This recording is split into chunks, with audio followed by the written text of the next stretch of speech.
Chair recognizes Senator from Delaware.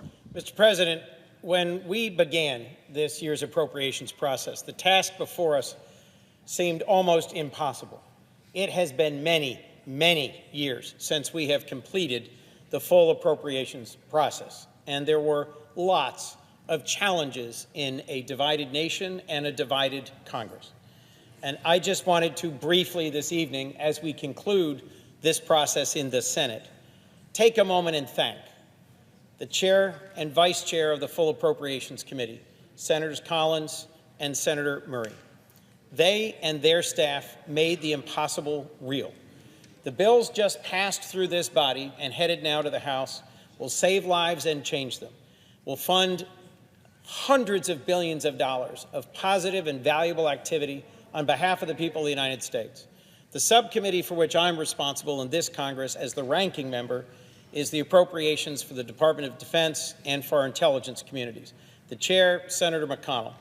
I have truly enjoyed working with Senator McConnell on the very complex, challenging, and urgent issues related to our national defense, to our intelligence community, and to the future of our nation.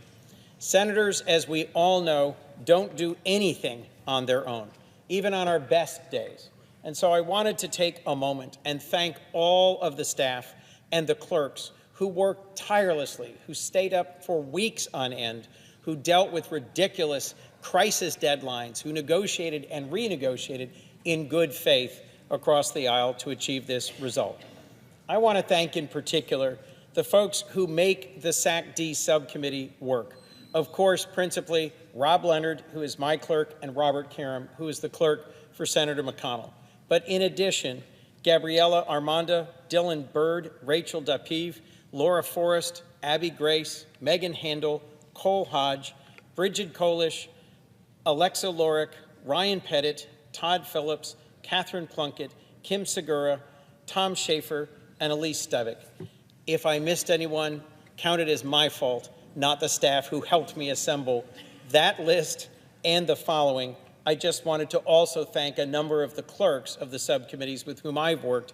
Evan Schatz, of course, who is Senator Murray's chief clerk, John Reiter, Joe Eckert, Jen Becker, Alex Carnes, who I am particularly thankful to for his Johnny-on-the-spot assistance at all times, including on this evening's vote, and Mike Gentili.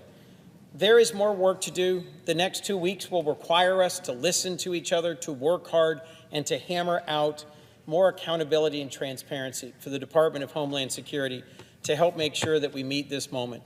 But at the end of the day, as someone who is proud to be an appropriator and to have the opportunity to deliver more than $150 million for my little state of Delaware across dozens and dozens of targeted appropriations, and then more broadly through all of these different subcommittees to help fund critically needed investments in medical research, in university research, in the volunteer fire service, in law enforcement, in education, in infrastructure. It is important that this body do its principal job. The power of the purse is something that, going back to old England, we fought for hundreds of years to wrest away from kings. When we began this process, it was not at all clear to me that this Article I body would succeed in exercising the power of the purse.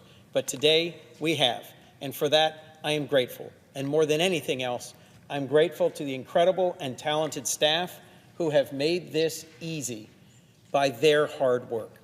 Thank you, and with that I yield the floor.